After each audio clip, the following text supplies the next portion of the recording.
That was a really pathetic wave. Hello, just throw that wave away. I'm back with a Q&A. It's been a few months. I like to do these quarterly. So here I am. You asked questions on Instagram. Lots and lots and lots and lots and lots and lots and lots of questions. And I have filtered through as many as I could and tried to pick out ones that I either don't believe I've answered, at least not recently, or have been asked so many times, even though I know that I've answered them recently. There's just a lot of people who ask the same questions. So let's dive right in. I do have Winnie right here. You can't see her. Hold on, I'll show you, because I get asked about her a lot. There she is. She's arrested. There. Oh, now you're crooked. Oh, lordy.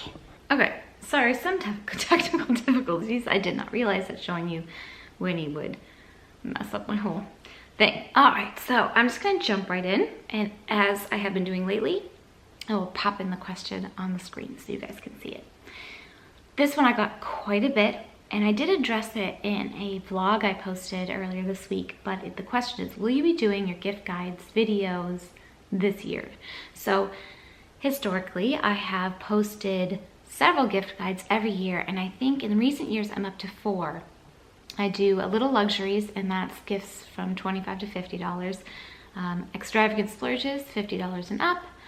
Stocking stuffers, $25 and under, and generally smaller in size. And then I've been doing toddler gift guides, basically for the last couple of years since I've had toddlers. This year, I apologize, you guys. It didn't come together, and I'm sorry about that. I will have a stocking stuffers gift guide up hopefully next week. Sorry if you can hear the geese in the background, they're migrating.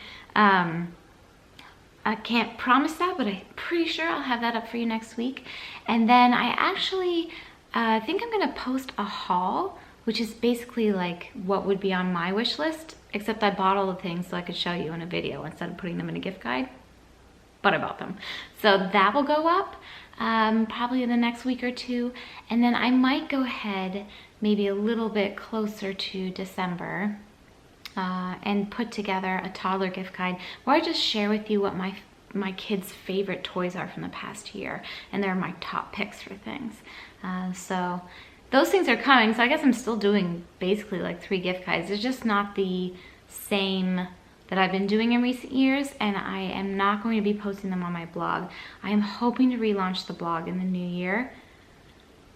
I was hoping to relaunch it in the fall, but you know, best laid plans. Anyway, I hope that answers that question kind of on a more official basis. Whatever. Okay. I get asked this, I think I answered this question actually last time, but it's an interesting question that I see pop up a lot, and not just when I ask for questions. And that is, do you or have you ever deleted old content? If so, why?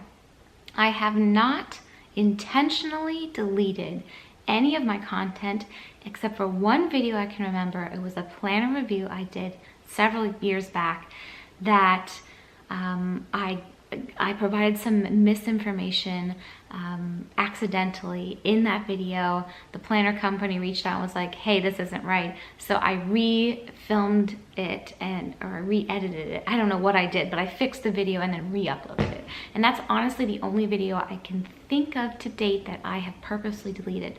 Now, YouTube has a tendency to delete things. I don't know if they've deleted some of my videos. I honestly have put up so many videos over the past 8 or 9 years, like I don't even know. It's very possible they've deleted some of my videos over the years, especially on the channels that are dormant for me now. So that's my old My Housewife Life channel, the Busy Bee Buzz, Winnie's channel, Winnie the Zoo. I just don't know. So it's possible that some things have been deleted, but I haven't deleted them. I put them on the internet, and that's just where they live. So there it is. This was asked quite a bit. Where are we spending Thanksgiving this year? So we have never really traveled for things. I don't think we've ever traveled for Thanksgiving in the history of, you know, graduating from college and being a family. Always been in the Chicago area for Thanksgiving, and I hosted for a solid decade. As soon as we moved into this house, we lived in this house for 12 years, and I had the space, I started hosting, and I hosted 10 Thanksgivings, and they were wonderful and so much fun, a lot of work, but really worth it, and they were huge kind of affairs and great things that, I mean, I really enjoyed doing, and I have lots of content about that if you go back to my old videos about planning for them and all that went into them. But then after I had Cece, I decided to take a little break because I just didn't really want to put on something that extravagant, and I wanted a little break from hosting for a while because I felt like, okay, I did a decade, like somebody else can host for a minute. And then things just kind of evolved that we've been just handling Thanksgiving in a different way since I stopped hosting. The family's kind of been doing it a little bit more separately because it's been harder and harder for my brother's family who live down in St. Louis to come up and visit, with their girls being older teenagers now and have, you know, their own schedules and lives and things. In the last couple of Thanksgivings, we haven't been able to spend with them, and we don't really get to spend Christmas with them much either because we're always traveling so quickly after Christmas. And it's hard for them to get away at Christmas time just for the same reasons as it's hard for them to get away at Thanksgiving now. So we decided, and we were actually going to do this last year, it just didn't pan out at the last minute, but we decided that we were gonna go to St. Louis for Thanksgiving this year, to be with the family. My parents are going, and we're going with the kids, and so we can have our Thanksgiving time together. It's not because we don't want to be with the Rosses, but we're gonna spend, you know, a lot of the holidays with them in Utah, and we see them all the time because we all live around each other. So that's just how Thanksgiving has changed since we stopped hosting ourselves. And that's just, I mean, things change sometimes, you know? And so that's what we're doing this year, and I'm really looking forward to it. Okay, favorite things to do during the fall. So I'm looking out the window, and some of the leaves are still on the trees, but there's snow on the ground. It basically like zoomed to winter. Sorry, I just got a text. It zoomed into winter, like in the last week. It's like, boom, winter. And I'm embracing it. You know, when it snowed on Halloween, I was like this is a bit too soon. I'm a snow girl. I love winter. I love snow. I love it. But that was a little early for me. I was like, can you wait 2 days until it's November? But now that we're officially November, I'm totally embracing it. We've actually already started decorating. That's another question I'll get to in a second. But one of the main things I really look forward to is a newer tradition since well, actually, we did this before having kids too, but the newer tradition element with kids is going to the like pumpkin patch, it's like basically a farm we go to locally, and now I can't remember the name of it. Gobert's, is that it? It's a great place. I love it. It's so much fun for the kids. They have these like corn pits that they play in. That's basically like a huge like vat of dried corn kernels that they just wade through. They've got slides, and the kids love. We spend most of the time in those. And they have like a hayride, and you can get pumpkins there, and apples and cider and the whole 9 yards. They have this like animal part that honestly, I wish they didn't have that part, because zoos and things like that have like very weird feelings about, and this is a farm, and I just don't understand. It's not like they have a conservation effort, you know, like a lot of aquariums. I don't know why I blanked on that. And zoos have specific conservation efforts, and that's, you know, how they, you know, kind of how they almost justify having the animals, I think, in a way. But I don't know, it makes me very uncomfortable, the animal part. I do not go in the animal part of this place. It just bothers me. But the rest of it is great. And so that's something I really, really look forward to. It's something we do with my husband's sister and her husband and their kids, and that's really fun. My mother-in-law hosts a really cute Halloween party for the kids every year, usually like the weekend right before Halloween. And she goes all out and puts out little games and activities, and it's all Halloween themed food, and we all get dressed up, and it's just, you know, it's just like the immediate family, but the kids love it, and that's so, so sweet. I love kind of cozy fall comforts like cozy spiced teas and pumpkin-y candles. I've got one burning back there. My favorite this year is one from Kate Flowers, who's a YouTuber I follow, and she has some products, and I just bought her holiday candle. I'm very excited. I pre-ordered it. Very excited to get that one in. Lighting the fireplace for the first time, spending as much time outside as possible before it gets, like, you know, after daylight savings, the days get really short feeling and cold. So up until that point, I mean, fall usually in Chicago is such a beautiful time. October is probably my favorite month weather-wise in Chicago. We had kind of a funny October this year, but it's usually the most beautiful weather, I think, out of the whole year here. So I just really enjoy spending time outside with my family and with Winnie and taking walks and just the leaves and the colors and the color contrast between the blue sky and the colorful leaves. I love it. I love everything about it.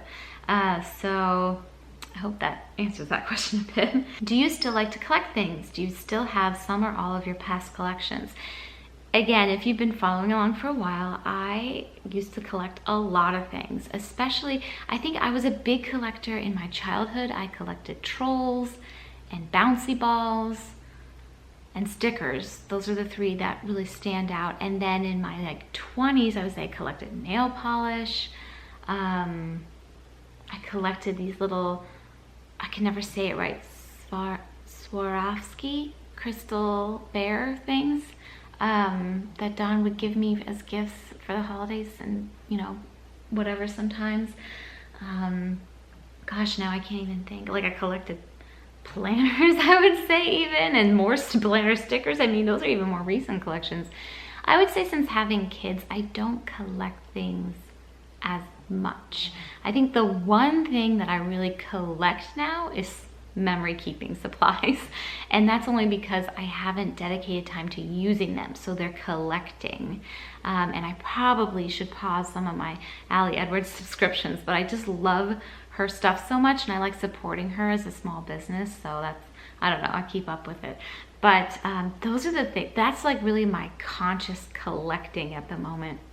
I used to also have like a lot of jewelry and makeup, and I purged through all of that stuff over the past few years, and I really don't have whatever I have left remaining of those collections. I've been purging through, and I will continue to purge through, because they just don't have value for me personally anymore, in that they don't bring me joy. Even handbags, I've been selling some of my handbags, and I really whittled down my collection. Somebody asked to see what bags I have left, and I'll show you guys sometime, I guess, in a vlog or something if I can remember.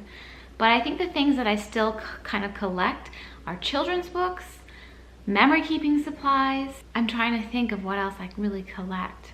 I can't think. I mean, I'm even purging through my mugs right now. Like, I'm even getting rid of a lot of that, and a lot of my like seasonal decor I've been switching out and changing up and purging through, and I don't know, I guess I've kind of shifted away from that. But I think I am a collector at heart. That just might be because I'm really, really busy with little kids right now, and that just takes up more of my brain space. I don't think there's anything wrong with collecting things if it's in your budget and it's not hurting you financially, and you have space for it, and it's not like causing a lot of clutter in your house, or causing a great distraction from like the true meaningful moments in life. I don't think there's anything wrong with collecting things if they bring you joy. But you know, I guess it's a fine line. Lots and lots and lots and lots and lots and lots of questions about Don. How is Don? How is Don? How is Don? I know I've talked about this, I think even in the last Q&A, but we'll just say it one more time. He did have a spinal fusion. It's been 1.5 years. So he had 2 microdiscectomies, and these are all disc-related back surgeries. And then he had a spinal fusion 1.5 years ago, and that seemed to do the trick. Knock on wood. He has had, I would say, over the last 4 to 6, probably 6 months now, had issues with his neck, and we were a little worried that it was another disc issue, but he literally just had an MRI not a couple weeks ago, came back super clean, and he's just working on it with other things, you know, with massage and training and exercising and just working through it that way. So he's doing really well, and I think, thank you guys for thinking of him. I think that's really, really sweet. He's just super busy with work, and I'm sure the stress and just the way that he works also affects his neck issues. I think that has a lot to do with it, but he's doing well, and thank you for thinking of him. How is your goal of making friends going? Well, I think it's going really well. I really have tried to put myself out there more with people. Now, that being said, the friends that I have made, I would say in the last year or so, are mostly friends that I know online that don't necessarily live near me. I have made an effort to try to be more involved in Cece's school and volunteer and be more present there. I think I'm just really awkward in person until I know somebody. So the great thing about my online friends is that we spend a lot of time texting, messaging, sending each other, getting to know each other in that way, kind of not physically present. That came out wrong. And then when we do get the chance to see each other, we know each other really well, and I'm not as awkward. I feel like that it's just kind of almost a nice easing in even to meet people in that way and develop friendships in that way. At least it's been working really well for me.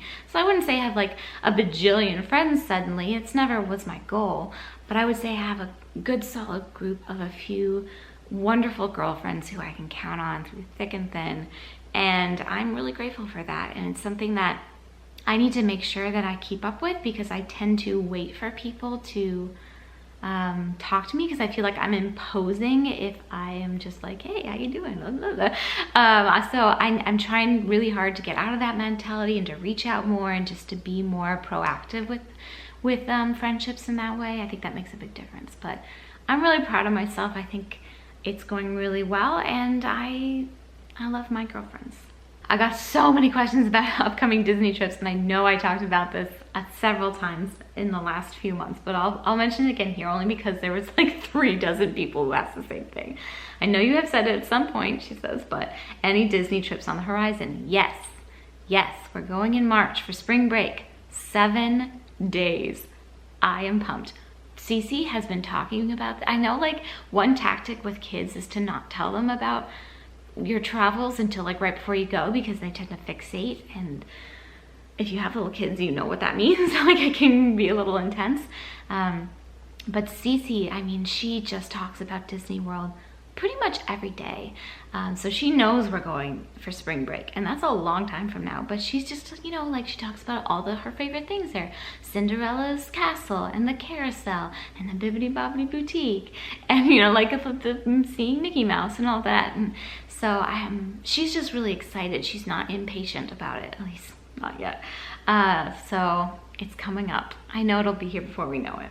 Lots and lots of questions about my new minivan. I can't remember if I talked about this in a video or just on Instagram stories. If you're not following me on Instagram and you like keeping up with me in sort of a vlog style way, I do tend to post on stories pretty frequently, especially lately. I've been kind of in a Instagram stories mode. It's getting darker and darker, you guys. I'm sorry. I'm like disappearing into the background. Anyway, so my link for that is always below. You can check me out there if you want. But I got a minivan. I got a Chrysler Pacifica. I got this specifically because my husband got one a year ago and I was jealous. So I had my dream car. This was a car that I had wanted since high school. It's really a truck. I had an Escalade, a Cadillac Escalade. Gorgeous, beautiful car that I loved so much. We lease our cars, so we have them for 3 years and then we get something else. That's just how we've done it. And that's just how it makes financial sense for us in terms of how often we want to turn over our cars, and I don't know, that's just what we do. I know it doesn't work for everybody, but so my lease was up and I decided to take the plunge and go for the minivan because Don's is awesome. He got his mainly because it was the best thing for his back, for getting in and out of the car, and for helping the kids in and out of the car. It's just safer for him physically. But he ended up falling in love with all the features of it as well. And I decided to get the same car, basically. I got the same car in a different color. We decided it would be too serial killer-esque if we got the same car in the same color. We were joking that if we both had white minivans, then we were pretty much serial killers. But no, he has a gray one. Mine is maroon. I love it. I love it so much. Obviously I like it. The best feature for me is just how convenient it is with the sliding doors. You don't really think about how convenient it is to have a door slide open instead of you having to physically like open it and it swings out until you have little children. I just push the button. I think I can even do it without pushing a button. I haven't figured that out yet because I have like the special key sense key. And it opens, and you can have your hands full of children and bags and whatever, and it's awesome. It's also, because you have to open the door pretty wide, especially if you have toddlers who are learning how to climb in and out of a car, you don't have to reach in and get somebody, you need a lot of space, and sometimes there's not a lot of space between you and the car next to you, not necessarily because you parked badly, but just because it's a tight parking lot or whatever it is. It's so convenient to have the door just hug the side of the car and you not have to swing open and worry about accidentally hitting somebody else's car with your door, which I was always like so careful about. Like I really never wanted to accidentally like touch anybody else's car with my car door. So that's really convenient. It's also just easier for my kids to get in and out of. The Escalade is great, but so tall, so high off the ground, and it's just really hard for Cece to get climbing in and out of. Donnie isn't quite tall enough to climb in and out of the car on his own anymore, but he will be soon because he's growing and he's going through a big growth spurt right now. He's growing fast. So it's just so much more practical, and there's a lot of room. I had a huge truck. An Escalade is a really big car, like huge. Story. And for some reason, the minivan feels roomier. I love the stow and go seats. They're great, especially if you want to like transport furniture or anything like that. I mean, not that I do that very often, but every once in a while it's really handy. I love that I can have the third row up and still have huge trunk space. Whereas in my Escalade, I had the shorter Escalade. So I kept my third row seats down all the time. So I had more trunk space. And I don't have to do that in this car. And I can easily fit in the kids' cousins or my parents. And we can have we can have 7 people in the car fit comfortably. It's really, really nice. Other favorite features, I mean, all the kind of standard. I had a really nice setup in the Escalade. So all of the things I loved about that, the heated and ventilated seats, the surround camera, so you can get a 360 kind of bird's eye view of your car when you're parking and stuff, super helpful. The blind spot indicators on the side view mirrors, super helpful.